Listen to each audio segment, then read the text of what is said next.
70 bodies, one night, each soaked in pitch, tied to stakes, and set ablaze to illuminate Nero's gardens. Not punishment, illumination. In Rome, fire wasn't destruction, it was decoration. And every flame was recorded in the treasury ledgers. Oil, timber, slaves, pitch. The empire didn't hide its cruelty, it budgeted it. So the question becomes unavoidable. How did the civilization of law turn pain into its most efficient form of governance? The chronicles glorized the emperors, but the accounts, the ashes, and the bones tell a different story. If you value the record, subscribe, because when the ledger closes, the bones still speak. When Rome entered the imperial age, it promised to civilize the world through law. Lex senatus, mos maiorum. The ancient codes that once restrained ambition were meant to keep tyranny in check. But under the emperors, law didn't restrain power, it codified cruelty. The torture chambers, the crosses, the arenas weren't signs of madness. They were administrative tools. Each act of horror was an entry in a system that learned to weaponize pain. Nero set the template. After the Great Fire of 64 CE, a disaster that consumed 3 of Rome's 14 districts and damaged 7 more, the emperor faced a political and spiritual crisis. Whispers spread that he had started the blaze to clear land for his golden house, the Domus Aurea. His solution was brutally efficient: redirect the blame, manufacture enemies, and stage their destruction so publicly that doubt itself would burn away. The victims were Christians, obscure, disliked, easy to isolate. Nero's decree was simple. Those who refused the gods of Rome had conspired against Rome. Their execution was not judicial, it was theatrical. Tacitus describes men and women sewn into animal skins, torn by dogs, nailed to crosses, or coated in pitch, and set alight while the emperor's guests dined among the flames. The horror wasn't hidden behind palace walls. It was choreographed before an audience of Rome's elite, and every element had its price. To burn a body required handlers, carpenters, executioners, guards, and record keepers. Pitch and timber were requisitioned from state warehouses. Crosses were built in sequence. Slaves were paid to arrange corpses in formation. Nero's cruelty wasn't spontaneous. It was logistical. A machinery of terror funded by the same treasury that built aqueducts and temples. In the empire's books, death was just another line item. But the deeper brilliance and horror of Nero's system lay in its purpose. These executions accomplished 3 things. First, they redirected public rage. The people demanded vengeance for the fire. Nero gave them bodies to hate.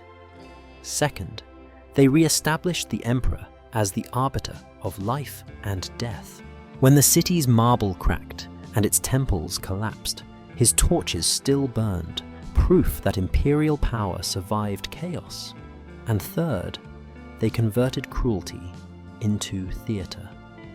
By transforming pain into performance, Nero taught Rome a psychological truth. If you can make violence beautiful, you can make it acceptable.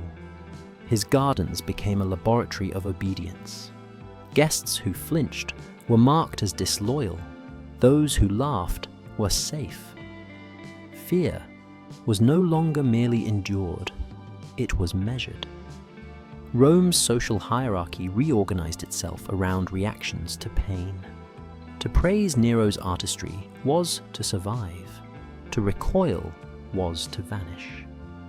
This was not insanity, it was governance. the economic chain mirrored the moral one. Every cross, whip, and torch meant wages for labourers, contracts for suppliers, and revenues for the state. Pain circulated as currency. When the empire punished, it also employed guards, scribes, beast handlers, carpenters, butchers, and even vendors who sold refreshments to spectators. Cruelty wasn't just policy, it was industry. The state that once prided itself on roads and law now maintained an infrastructure of suffering. And yet, the true power of Nero's spectacle was psychological, not financial. By making violence visible, he turned the entire city into participants. The senators and citizens who dined among burning bodies were not passive witnesses. They were being tested.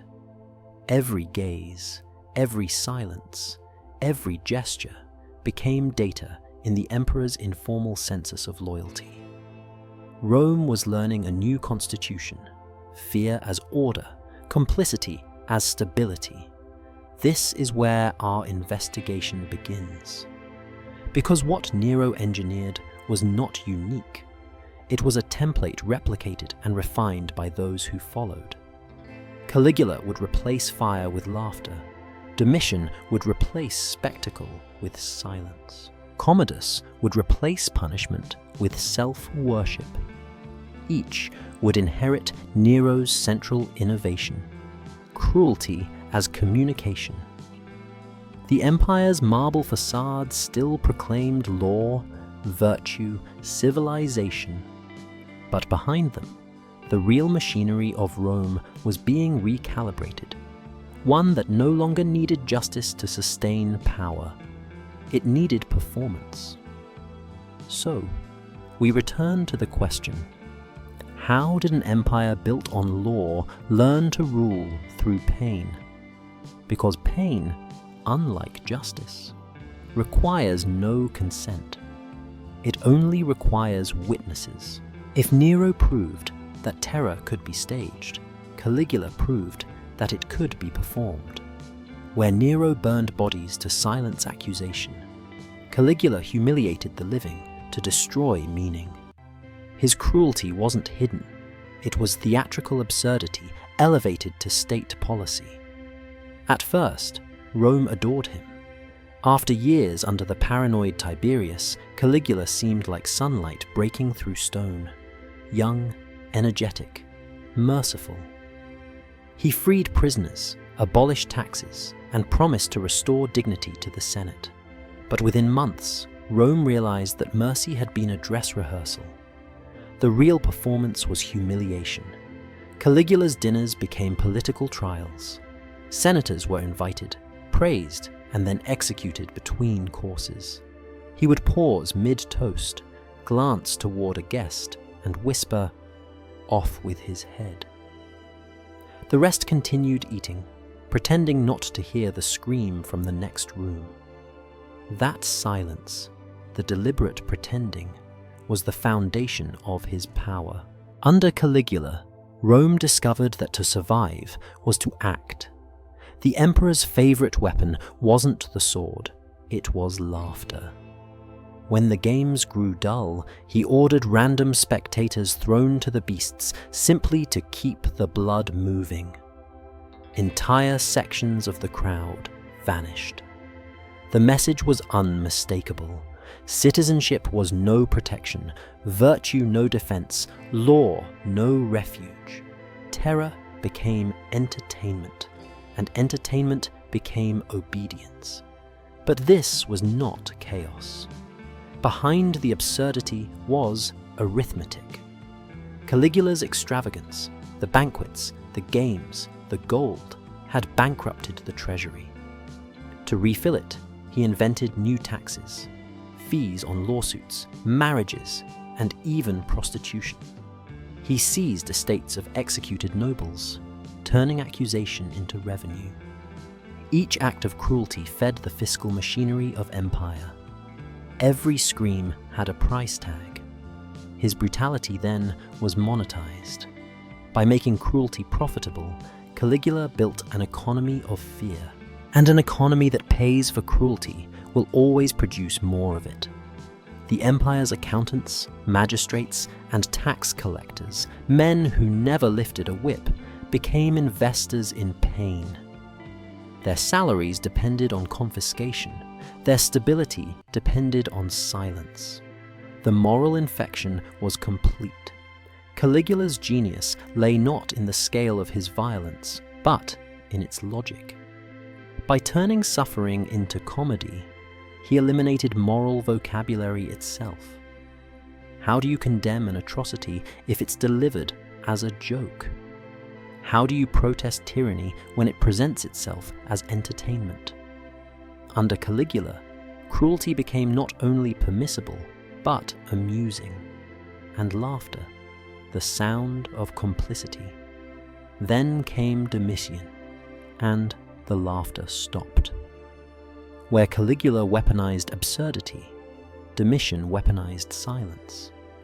His reign, from 81 to 96 CE, built the first invisible dictatorship of the empire. Domitian understood what Nero and Caligula had not. Spectacle is expensive, and silence is efficient. He didn't need crowds or fires. He needed law. He revived the ancient statute of majestas, treason, but redefined it. Under previous emperors, treason meant rebellion. Under Domitian, it meant hesitation. A misplaced word, a poorly executed statue, a failure to greet the emperor with sufficient enthusiasm. All could be fatal. Speech itself became dangerous. Silence became survival. This legal mutation had an economic logic too. Informers, known as delatores, were rewarded with money and land for every accusation that led to conviction. The treasury grew fat on confiscated property. Fear became self-financing. Citizens denounced neighbors. Slaves betrayed masters. Senators accused colleagues. Not out of loyalty, but out of arithmetic. In Rome, cruelty now had shareholders. The physical machinery of terror adapted as well. Torture, once reserved for slaves, now extended to nobles.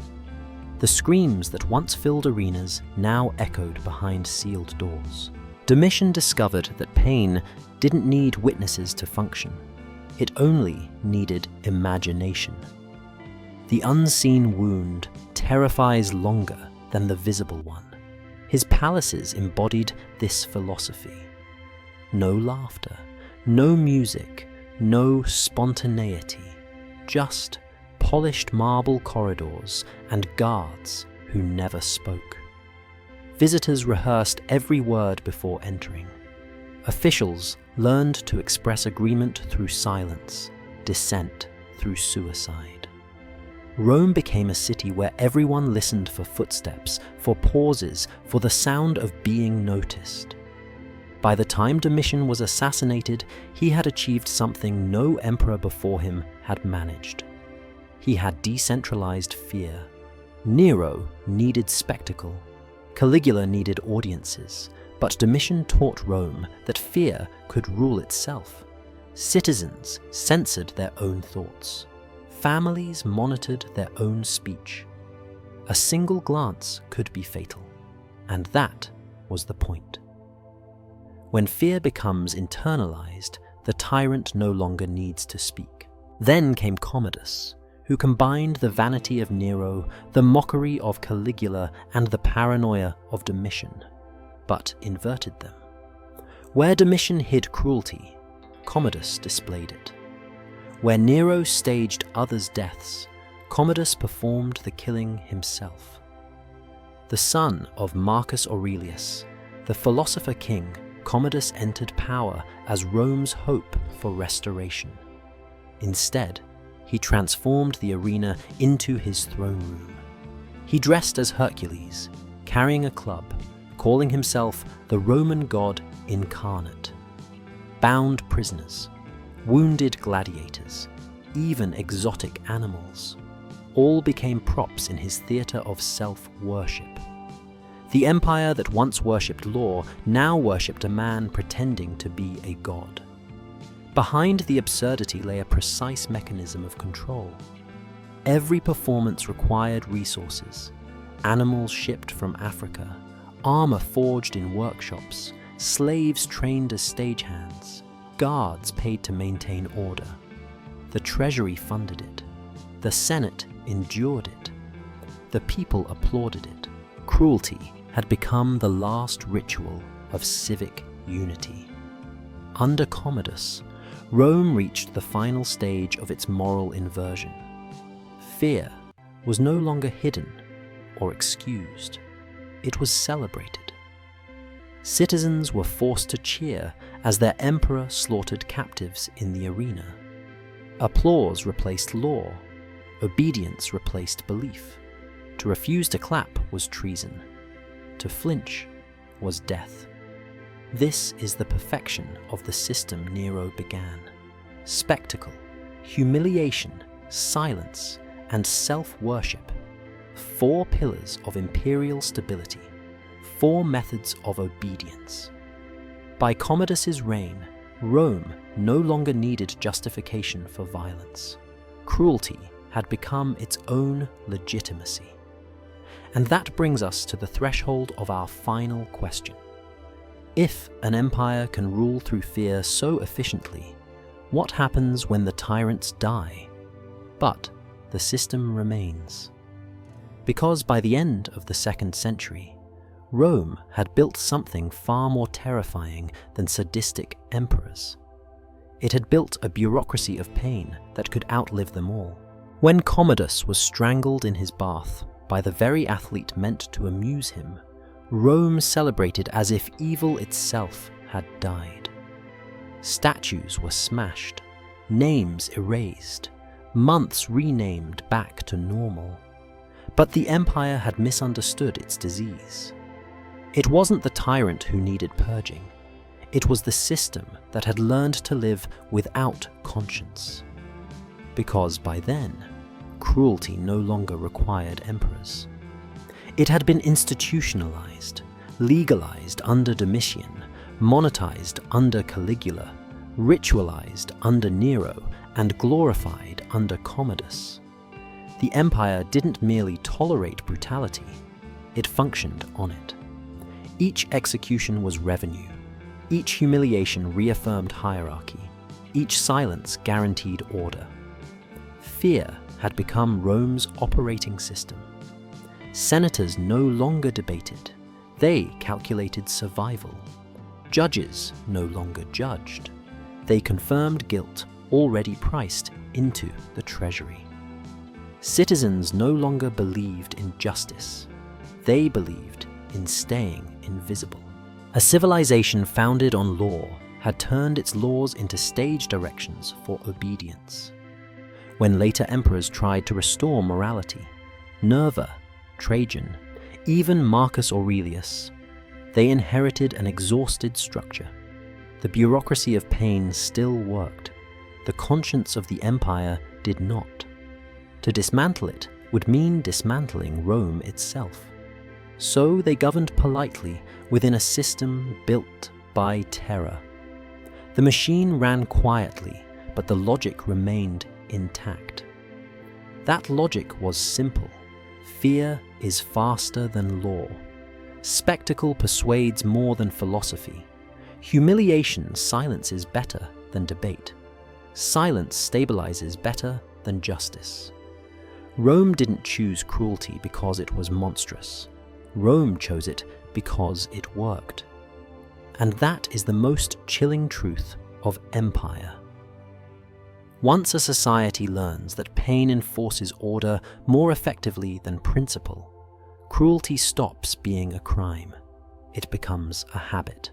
The torches in Nero's gardens, the laughter in Caligula's palace, the whispers in Domitian's corridors, the applause in Commodus's arena, all were lessons in the same doctrine. Power is the right to inflict pain without consequence. That doctrine outlived them. It seeped into law codes, military discipline, political theatre. It shaped how Rome ruled its provinces and how later empires ruled theirs. Even today, the echoes remain. Public humiliation as politics, silence as patriotism, spectacle as legitimacy. Rome didn't just export architecture, it exported a philosophy.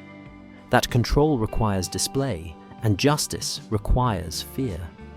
So, when we walk through the ruins of the Colosseum, what we see isn't merely stone, we see infrastructure. The geometry of obedience. Every arch an echo of applause, every corridor a memory of screams. Rome's monuments survived because cruelty is efficient. It builds strong foundations.